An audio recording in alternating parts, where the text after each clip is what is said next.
Hello दोस्तों, एक बार फिर से आपका स्वागत करता हूं हमारे चैनल टेट स्टडी और हमारी नई वीडियो में। तो आपको पता है कि हमारी हिंदी शिक्षण विधियों से रिलेटेड एक सीरीज़ चल रही है, टेस्ट सीरीज, जिसमें हम 15 नंबर की जो आपके शिक्षक भर्ती एग्ज़ाम में 15 नंबर की हिंदी शिक्षण विधियाँ पूछी जाती हैं उनसे रिलेटेड 5 वीडियोज़ लाने वाले हैं। ये उसका दूसरा पार्ट है, जिसमें प्रत्येक पार्ट में 30 प्रश्न होंगे और यहाँ पर 31 से लेकर हम 60 तक के प्रश्न यहाँ पर डिस्कस करने वाले हैं। पिछली वीडियो में हम 1 से लेकर 30 तक क्वेश्चन कर चुके हैं। अगर आपने उसे नहीं देखा है तो देख लीजिए, ये पार्ट 2 है। इसमें भी अच्छे क्वेश्चन हैं जो कि रिलेटेड एग्ज़ाम में पूछे जा चुके हैं। उन्हीं क्वेश्चनों को यहाँ पर लाया जा रहा है और इनसे आपके 15 नंबर ज़रूर से कंप्लीट हो जाएंगे। तो अगर आपको इन क्वेश्चन का PDF भी चाहिए तो आप डाउनलोड कर सकते हैं हमारे टेलीग्राम चैनल से, जिसका लिंक डिस्क्रिप्शन में दिया हुआ है। तो चलिए शुरू करते हैं इस वीडियो को। क्वेश्चन नंबर 31 से, उच्च प्राथमिक स्तर पर भाषा सीखने को प्रभावित करता है। ऑप्शंस आपके हैं: बच्चों द्वारा किया जाने वाला सुलेख, शिक्षक का भाषा शिक्षण संबंधी रवैया, शिक्षक द्वारा ली गई लिखित परीक्षा या भाषा संबंधी कार्य। तो उच्च प्राथमिक स्तर पर भाषा सीखने को प्रभावित करने को बात कही जा रही है यहाँ पर। तो यहाँ पर बी ऑप्शन मुझे ज़्यादा ठीक लगता है और यही इसका आंसर है। शिक्षक का भाषा शिक्षण संबंधी रवैया, कि शिक्षक किस प्रकार से बच्चे को सिखाना चाहता है उसके स्तर को देखते हुए बच्चा उच्च प्राथमिक स्तर का है। ठीक है, ये अन्य 3 ऑप्शन भी इफ़ेक्टिव हैं, लेकिन यहाँ पर शिक्षक का रवैया सबसे ज़्यादा प्रभावित करता है सीखने को। तो चलिए आगे बढ़ते हैं नेक्स्ट क्वेश्चन की ओर। क्वेश्चन नंबर 32, उच्च प्राथमिक स्तर पर समझकर पढ़ने के संदर्भ में सर्वाधिक महत्वपूर्ण है। ऑप्शन है: तीव्र गति से पढ़ते जाना, बोल बोलकर शुद्ध उच्चारण के साथ पढ़ना, लिखित सामग्री में शब्दों की पहचान करना या किसी लिखित सामग्री का निहितार्थ समझना। तो यहाँ पर सही उत्तर ऑप्शन नंबर डी हो जाएगा, क्योंकि उच्च प्राथमिक स्तर पर समझकर पढ़ने के संदर्भ में पूछा जा रहा है। तो किसी भी लिखित सामग्री का जब तक बच्चा निहितार्थ नहीं समझेगा वो समझकर कैसे पढ़ पाएगा उसको, इसलिए यहाँ पर खुला ऑप्शन डी एकदम सही होगा। यहाँ पर साफ साफ हमें पता लगता है। तो चलिए क्वेश्चन नंबर 33 की ओर बढ़ते हैं। प्राथमिक स्तर पर आधारभूत कौशल हैं: लिखना और बोलना, पढ़ना और लिखना, सुनना और बोलना और पढ़ना और सुनना। तो याद रखिएगा, ध्यान में रखिएगा, प्राथमिक स्तर पर पूछा जा रहा है यहाँ पर। तो ऑप्शन नंबर 33 का आपको आंसर लगाना है। आप चाहे तो वीडियो पॉज करके भी सोच सकते हैं। तो इसका सही उत्तर होगा, प्राथमिक स्तर पर यदि पूछा जाए तो सुनना और बोलना ज़्यादा सही इसका आंसर होगा, क्योंकि बच्चा क्रम से सीखता है। पहले सुनना, बाद में बोलना, फिर पढ़ना और फिर लिखना सीखता है। इसलिए प्राथमिक स्तर पर ये 2 कौशल जो कि पहले होते हैं, सुनना और बोलना, यहाँ पर आधारभूत कौशल माने गए हैं। बढ़ते हैं नेक्स्ट क्वेश्चन की ओर। जी, बच्चों की श्रवण योग्यता का विकास करने में सहायक हैं। ऑप्शन है: भाषा प्रयोगशाला, बी ऑडियो टेप, सी शब्दों का श्रुतलेख या डी परस्पर बातचीत। तो यहाँ पर 34 क्वेश्चन का सही आंसर आपको मिलने वाला है। ऑप्शन नंबर डी यहाँ पर सही हो जाएगा। परस्पर बातचीत श्रवण योग्यता विकास करने में सर्वाधिक सहायता होती है। जब बच्चे बातचीत करेंगे परस्पर तो उनके सुनने की क्षमता बढ़ती जाएगी, इसलिए ऑप्शन नंबर डी यहाँ पर सही हो जाएगा। बढ़ते हैं नेक्स्ट क्वेश्चन की ओर। 35 जी, प्राथमिक स्तर पर अधिकांशतः बच्चे रिक्त स्थान कविताएं पसंद करते हैं, यानी कि कौन सी कविताएं पसंद करते हैं। अब आपको याद रखिएगा, एक से क्वेश्चन एग्जाम में पूछे जाते हैं, लेकिन यहाँ पर आपको इस बात को ध्यान में रखकर जैसे ही आप ये पढ़ते हैं तो आपके मन में बच्चे की एज और उसकी क्लासरूम ध्यान में आ जानी चाहिए कि प्राथमिक स्तर के बच्चे के बारे में यहाँ पर पूछा गया है। तो चलिए ऑप्शन देखते हैं, प्राथमिक स्तर के बच्चे को कौन सी कविताएं पसंद आती हैं। लयपूर्ण कविताएं, छोटी कविताएं, वीर रस की कविताएं या नैतिक मूल्यों से ओतप्रोत कविताएं। आप चाहें तो वीडियो को पॉज करके सोच सकते हैं। मैं यहाँ पर आंसर बता रहा हूँ, इसका सही आंसर होगा ऑप्शन नंबर ए, लयपूर्ण कविताएं बच्चे प्राथमिक स्तर में पसंद करते हैं। जिनसे राइमिंग हो या फिर लय हो एक जैसी, उनको बच्चे ज़्यादा पसंद करते हैं। सिंपल है। तो यहाँ पर ऑप्शन नंबर ए सही हो जाएगा। बढ़ते हैं नेक्स्ट क्वेश्चन की ओर। क्वेश्चन नंबर 36, बच्चों के लेखन क्षमता के आकलन में सबसे कम महत्वपूर्ण क्या है? ए मानक वर्तनी, बी विचारों की स्पष्टता, सी मौलिकता या डी कल्पनाशीलता। तो यहाँ पर इसका सही उत्तर हो जाएगा ऑप्शन नंबर ए मानक वर्तनी, क्योंकि बच्चों के लेखन क्षमता के आकलन में सबसे कम महत्वपूर्ण हम मानक वर्तनी को मान सकते हैं, क्योंकि वो प्राथमिक स्तर पर सीख रहे हैं इस बात को। तो यहाँ पर विचारों की स्पष्टता भी देखी जा सकती है, मौलिकता भी देखी जा सकती है, या उसकी सोच वो सोचना पसंद कर रहा है, अपनी खुद के अनुभवों को लिख रहा है, तो यहाँ पर बहुत ही अच्छी बात है। लेकिन यहाँ पर वर्तनी पर इतना ज़्यादा ध्यान नहीं दिया जाना चाहिए प्राथमिक स्तर पर, इसलिए यहाँ पर ये सबसे कम महत्वपूर्ण होगा और यही आपका सही आंसर है। बढ़ते हैं नेक्स्ट क्वेश्चन की ओर। 37, पढ़ना कौशल में सबसे ज़्यादा महत्वपूर्ण हैं। ऑप्शन नंबर ए पढ़ने की गति, बी अर्थ एवं अनुमान, सी शब्दों का उच्चारण या डी वर्गों की पहचान। तो यहाँ पर सही आंसर हो जाएगा आपका ऑप्शन नंबर बी, अर्थ एवं अनुमान लगाना पढ़ना कौशल में सबसे ज़्यादा महत्वपूर्ण होता है। ऐसा नहीं है कि सिर्फ पढ़ लिया और गति से पढ़ लिया, शुद्ध पढ़ लिया, लेकिन उसका अर्थ तो समझे ही नहीं, तो वो गलत हो जाएगा। ऑप्शन नंबर बी यहाँ पर आपको लगा कर आना है, ये इसका आंसर है। बढ़ते हैं क्वेश्चन नंबर 38 की ओर। प्राथमिक स्तर पर बच्चे किस प्रकार की कविताएं पसंद करते हैं? ऑप्शन नंबर ए जिनमें मूल्य हो, जिनमें योग्यता हो, जिनमें नवीन शब्दों का भंडार हो, या जिनमें तुकबंदी हो। तो यहाँ पर सही आंसर होगा ऑप्शन नंबर डी, जिनमें तुकबंदी हो। ऐसे क्वेश्चन, ऐसी कविताएं बच्चे प्राथमिक स्तर पर पसंद करते हैं। ठीक है, नेक्स्ट क्वेश्चन की ओर बढ़ते हैं। 39, साहित्य की किस विधा के शिक्षण में सस्वर पठन सर्वाधिक अपेक्षित हैं? अब ये क्वेश्चन आपको ध्यान से करना है, ये क्वेश्चन पूछा हुआ है इसलिए मैंने यहाँ पर मेंशन किया है, शायद से 2 बार आ चुका है इसीलिए। ऑप्शन नंबर ए आत्मकथा, बी संस्मरण, सी एकांकी या डी जीवनी। तो यहाँ पर इसका सही आंसर होगा एकांकी। शायद ये मैंने क्वेश्चन आपको पहली सीरीज़ में भी दिखाया हुआ है ताकि आपको याद रहे, क्योंकि ये 2 बार आ चुका है, तो इसको याद रखिएगा आप। 39 में एकांकी, साहित्य की किस विधा को शिक्षण का सस्वर पठन सर्वाधिक अपेक्षित हैं? तो यहाँ पर एकांकी इसका आंसर सही हो जाएगा। बढ़ते हैं 40वें क्वेश्चन की ओर। गद्य पाठों के शिक्षण का उद्देश्य नहीं है समृद्ध भाषा प्रयोगों के उदाहरण प्रस्तुत करना, समस्त गद्य विधाओं के पूर्ण ज्ञान देना, या भाषा संरचना की समझ बढ़ाना, या डी विभिन्न प्रकार के भाषित प्रयुक्तियों का परिचय देना।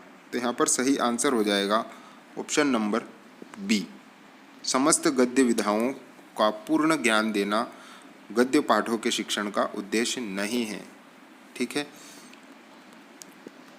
बढ़ते हैं नेक्स्ट क्वेश्चन की ओर। क्वेश्चन नंबर 41, बच्चों में सृजनात्मक अभिव्यक्ति का विकास करने के लिए सर्वश्रेष्ठ विधि पूछी जा रही है, कौन सी है? तो यहाँ पर आपको ऑप्शन पढ़ के उसका आंसर लगाना है, चाहे तो आप वीडियो को पॉज कर सकते हैं।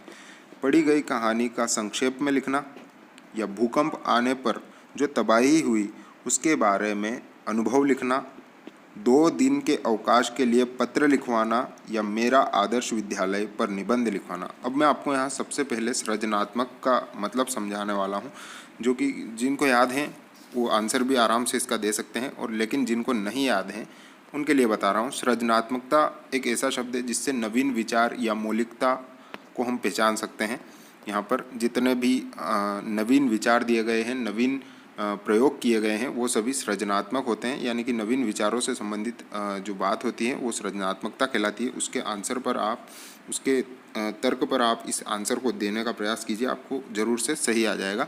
तो यहाँ पर ऑप्शन नंबर बी सही हो जाएगा। भूकंप आने पर जो तबाही हुई उसके बारे में अपने स्वयं के अनुभव लिखना, स्वयं के नए मौलिक विचार लिखना, किस प्रकार से उससे बचा जा सकता है, नहीं बचा जा सकता है, क्या हुआ क्या नहीं हुआ, ये सभी अपने स्वयं के विचार यदि बच्चा लिखेगा तो सृजनात्मकता की अभिव्यक्ति होगी। तो यहाँ पर ऑप्शन नंबर बी सही हो जाएगा। 42वें क्वेश्चन की ओर बढ़ते हैं। सस्वर वाचन का मुख्य उद्देश्य क्या है? ध्यान से इसका आंसर दीजिएगा। पढ़ने में आनंद की अनुभूति करना, बच्चों की पढ़ने संबंधी झिझक को समाप्त करना, बोल बोल कर पढ़ना या द्रुत गति से वाचन करना। द्रुत गति से वाचन का मतलब होता है स्पीडली जो हम पढ़ते हैं, जैसे अखबार पढ़ना, कविताएं पढ़ना, पत्र पत्रिकाएं पढ़ना, जो हम तेज़ तेज़ पढ़ते हैं मन में, उसे द्रुत गति का वाचन कहते हैं। तो यहाँ पर आपको आंसर देना है इसका 42 का, यहाँ पर बी आंसर सही हो जाएगा। सस्वर वाचन का मुख्य उद्देश्य होता है बच्चों की पढ़ने संबंधी झिझक को समाप्त करना। सस्वर वाचन में सभी बच्चे एक साथ पढ़ते हैं और सस्वर पढ़ते हैं, यानी कि स्वर के साथ पढ़ते हैं। तो यहाँ बच्चों की पढ़ने संबंधी झिझक को समाप्त करने के लिए सस्वर वाचन अति उपयोगी होता है। तो ऑप्शन नंबर बी यहाँ पर सही हो जाएगा। 43 की ओर बढ़ते हैं। भाषा की पाठ्य पुस्तक में एक पाठ एकांकी के रूप में है। आप ऑप्शन नंबर ए एकांकी में आए पत्रों के संवाद याद करवाएंगी, बी शिक्षार्थियों से एकांकी पढ़वाने के बाद उसका मंचन करवाएंगी, सी एकांकी के मुख्य संवाद लिखवाएगी, या डी हाव भाव के साथ एकांकी पढ़कर सुनवाएंगी। तो यहाँ पर 43 का सही आंसर हो जाएगा ऑप्शन नंबर बी, शिक्षार्थियों से एकांकी पढ़वाने के बाद उसका मंचन करवाएंगी, यानी कि उसका अर्थ उनके शब्दों में सुनना हम पसंद करेंगे एक शिक्षक के रूप में। तो ये बच्चों के लिए सबसे ज़्यादा उपयोगी होगा, सबसे सही होगा। तो यहाँ पर ऑप्शन नंबर बी आपको आंसर लगाकर आना है। दोस्तों क्वेश्चन बहुत ही अच्छे हैं, तो एक बार वीडियो को लाइक ज़रूर कर दीजिएगा। क्वेश्चन नंबर 44 की ओर बढ़ते हैं। लिखना एवं पढ़ना सीखने के संदर्भ में कौन सा कथन सबसे उपयुक्त है? ऑप्शन नंबर ए पढ़ना सीखने की तुलना में लिखना सीखना जटिल है। क्वेश्चन नंबर 44, लिखना एवं पढ़ना सीखने के संदर्भ में कौन सा कथन सबसे उपयुक्त है? ऑप्शन नंबर ए पढ़ना सीखने की तुलना में लिखना सीखना जटिल है, लिखना सीखने की तुलना में पढ़ना सीखना जटिल है, या दोनों कौशल एक एक करके सीखे जाते हैं, या ऑप्शन नंबर डी लिखना और पढ़ना सीखना समान रूप से अंतः संबंधित हैं। अंतः संबंधित से मतलब दोनों एक दूसरे से जुड़े हुए हैं कहीं ना कहीं। तो यहाँ पर सही ऑप्शन हो जाएगा, आपने सभी ने जरूर से कर लिया होगा, ऑप्शन नंबर डी लिखना और पढ़ना समान रूप से अंतः संबंधित कौशल हैं।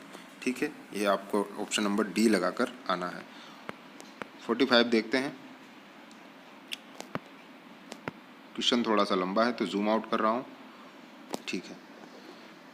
सतीश 7वीं कक्षा का विद्यार्थी है। वह निबंध लिखते हुए कुंजी या गाइड से रटी हुई भाषा का प्रयोग करता है as it is.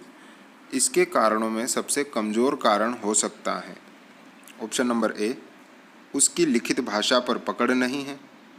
Option number B उसमें विचार करने का सामर्थ्य नहीं है। ऑप्शन नंबर सी सृजनात्मक लेखन की शिक्षण पद्धति उचित नहीं है, या ऑप्शन नंबर डी उसकी मौखिक भाषा बेहद कमज़ोर है।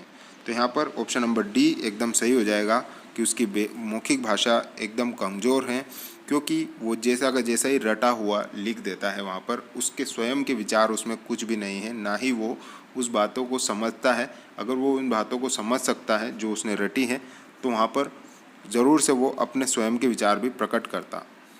इसीलिए यहाँ पर ऑप्शन नंबर डी सही हो जाएगा। बढ़ते हैं नेक्स्ट क्वेश्चन की ओर। क्वेश्चन नंबर 46, पढ़ना सीखने का वास्तव में सबसे अच्छा तरीका यह है कि बच्चे बारखड़ी अच्छी तरह से याद कर लें, या बच्चे बिना मात्रा वाले शब्दों की वर्तनी बता सकें, या सी चित्र के साथ अनुमान लगाना सीखें, या डी सबसे पहले वर्षों की पहचान करना सीखें। तो यहाँ पर इसका सबसे सही आंसर होगा ऑप्शन नंबर डी, बच्चे सबसे पहले वर्षों की पहचान करना सीखे। पढ़ना सीखने का वास्तव में सबसे अच्छा तरीका यही है। तो सही उत्तर आपको ऑप्शन नंबर डी लगाकर आना है। 47 को देखते हैं। भाषाई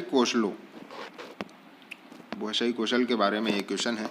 भाषाई कौशलों यथा सुनना, बोलना, पढ़ना एवं लिखना का विकास किस कक्षा तक पूर्ण हो जाना चाहिए? ऑप्शन है कक्षा 2, 3, 5 या 8। इस क्वेश्चन को आपको ज़रूर से आंसर करना है, चाहिए तो आप वीडियो को रोक सकते हैं। तो यहाँ पर सही आंसर होगा इसका कक्षा 3 तक इन सभी कौशलों का, भाषाई कौशलों का विकास हो जाना चाहिए। सुनना, बोलना, पढ़ना व लिखना का क्रमबद्ध अध्ययन या बच्चा इन कौशलों को सीखना चाहिए कक्षा 3 तक। ठीक है, तो यहाँ पर ऑप्शन नंबर बी सही हो जाएगा। बढ़ते हैं नेक्स्ट क्वेश्चन की ओर। 48 छात्र की मौखिक अभिव्यक्ति की योग्यता का मूल्यांकन करते समय निम्न में से आवश्यक है। ऑप्शन नंबर ए शुद्ध उच्चारण, बी उचित गति, सी व्याकरण सम्मत भाषा का प्रयोग या डी उपरोक्त सभी। तो यहाँ पर 48 में सही हो जाएगा ऑप्शन नंबर ए शुद्ध उच्चारण मौखिक अभिव्यक्ति की योग्यता का मूल्यांकन करते समय सबसे आवश्यक है। यहाँ तक कि व्याकरण की भाषा का प्रयोग करना इतना ज़रूरी नहीं है यहाँ पर, या उचित गति भी ज़रूरी नहीं है। केवल मौखिक अभिव्यक्ति की योग्यता का जब हम मूल्यांकन कर रहे हैं तो वहाँ पर शुद्ध उच्चारण सबसे ज़रूरी होता है। ठीक है, तो ऑप्शन नंबर ए यहाँ पर सही हो जाएगा। 49 को देखते हैं। श्रवण कौशल को विकसित करने के लिए उपयुक्त प्रणाली कौन सी है? ठीक है, तो ऑप्शन नंबर ए व्याख्या प्रणाली, तुलना प्रणाली, गीत प्रणाली और खेल प्रणाली। तो यहाँ पर 49 में ऑप्शन नंबर सी सही हो जाएगा। आप में से कई ने इस प्रणाली को पढ़ा भी होगा या आप में से कई को पता भी होगा। गीत प्रणाली यहाँ पर श्रवण कौशल को विकसित करने के लिए सबसे उपयुक्त प्रणाली मानी जाती है।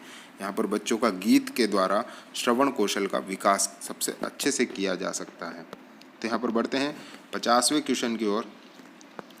मौखिक अभिव्यक्ति कौशल का विकास करने का सशक्त माध्यम है।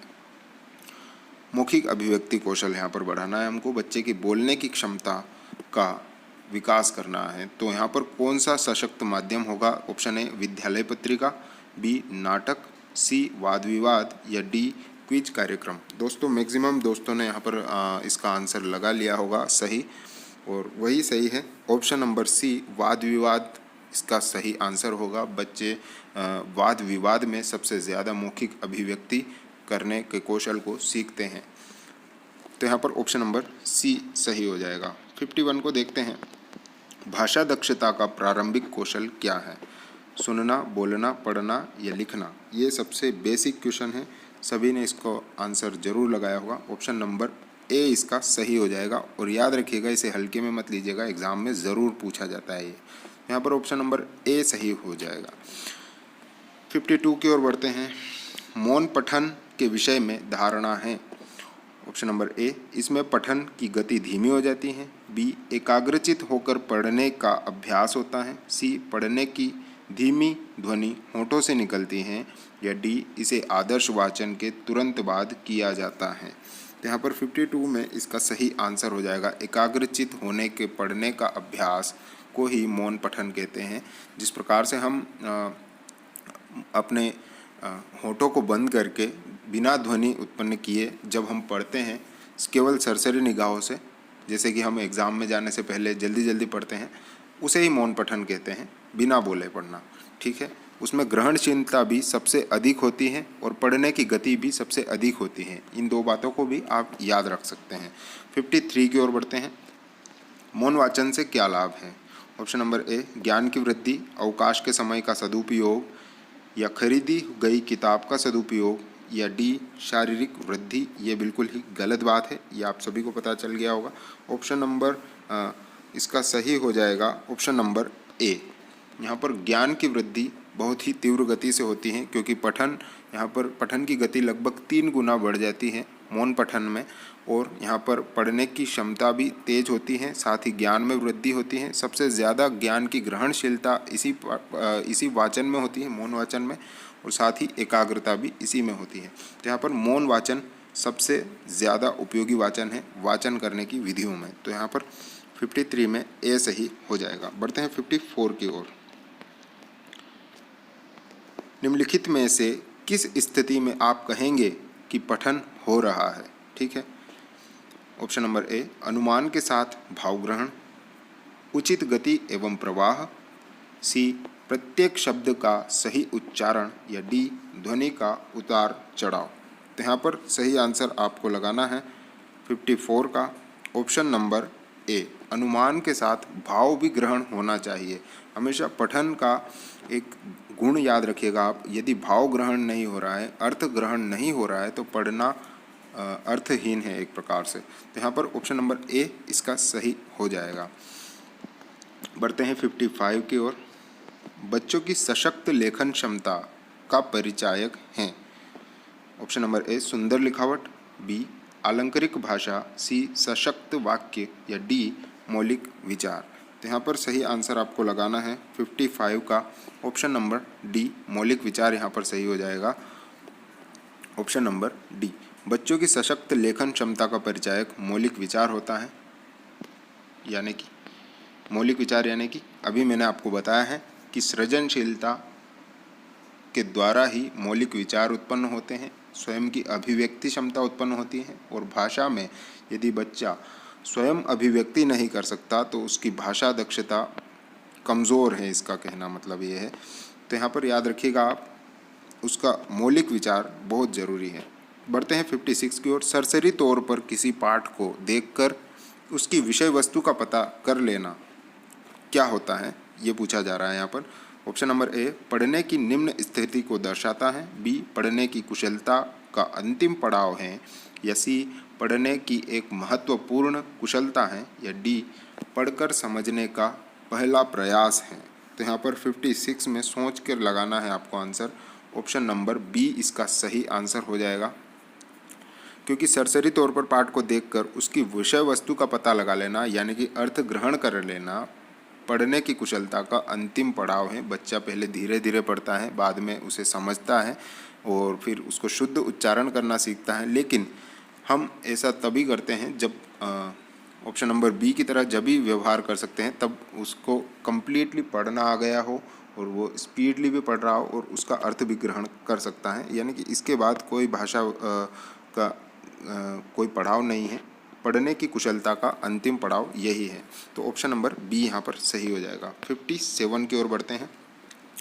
सभी भाषाई कुशलताएं एक दूसरे से अलग हैं, एक दूसरे से बढ़कर हैं, एक दूसरे को प्रभावित नहीं करती, या ऑप्शन नंबर डी एक दूसरे से संबंध है।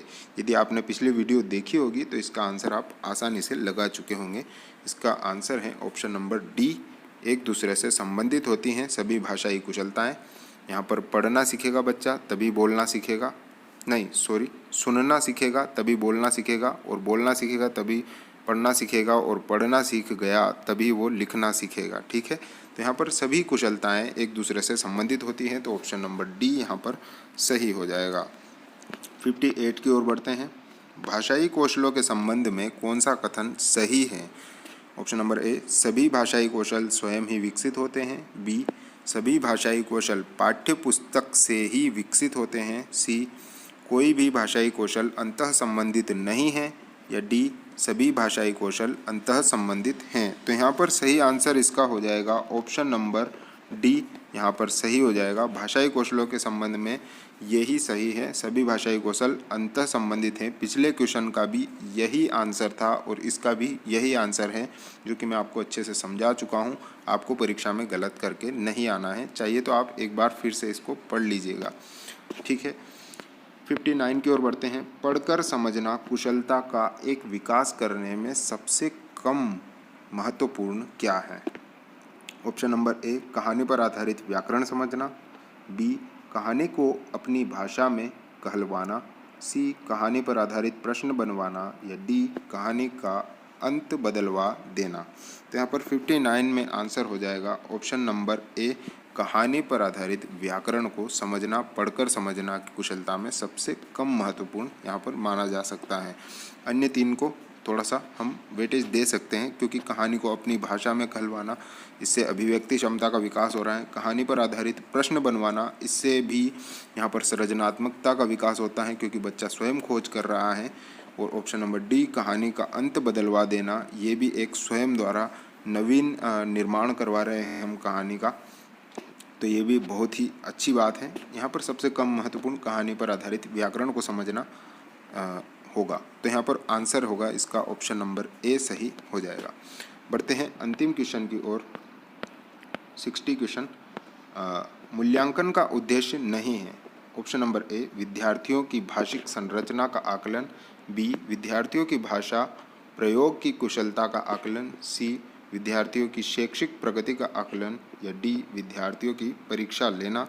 तो यहाँ पर यहाँ पर सबसे सही उत्तर होगा ऑप्शन नंबर डी, विद्यार्थियों की परीक्षा लेना मूल्यांकन का उद्देश्य नहीं होता है। यहाँ पर इसके ये ऑप्शन जो ए बी सी हैं ये इसके उद्देश्यों में से आते हैं। विद्यार्थियों की भाषिक संरचना का आकलन भी करना, विद्यार्थियों की भाषा प्रयोग की कुशलता का आकलन करना और साथ ही विद्यार्थियों की शैक्षिक प्रगति का आकलन करना मूल्यांकन का उद्देश्य होता है। लेकिन केवल परीक्षा लेना इसका कोई उद्देश्य नहीं होता है। ठीक है, तो यहाँ पर 60 में ऑप्शन नंबर डी सही हो जाएगा। दोस्तों इस वीडियो में इतना ही, मिलते हैं नेक्स्ट वीडियो में। और क्वेश्चन नंबर 61 से लेकर 90 तक हम वहाँ पर डिस्कस करेंगे और इसी प्रकार से हम 5 वीडियोस के अंदर पूरे 150 क्वेश्चन को डिस्कस करेंगे, जिससे कि आपके एग्ज़ाम में 15 नंबर बिल्कुल सही से आपका मानसिक स्थिति उस लेवल तक बन जाए कि आप उनके सही आंसर दे सकते हैं और यहाँ पर स्कोर अच्छे से किया जा सकता है। स्कोर बढ़ाने के लिए हिंदी के अंदर, हिंदी के पार्ट में आपको कम से कम 30 में से 27 प्लस लाने ही चाहिए, जिससे कि आपका टोटल स्कोर काफ़ी अच्छा हो सके। हो सकता है आप मैथ्स में वीक हो, आप पर्यावरण में आपके कम नंबर आ जाए, लेकिन यहाँ पर हिंदी में कम नंबर किसी को नहीं लाने हैं हम में से। तो दोस्तों वीडियो पसंद आई है तो प्लीज़ इसे लाइक कीजिएगा, कमेंट कीजिएगा और शेयर कीजिएगा अपने दोस्तों के साथ ही चैनल को सब्सक्राइब कर लीजिए। Thank you.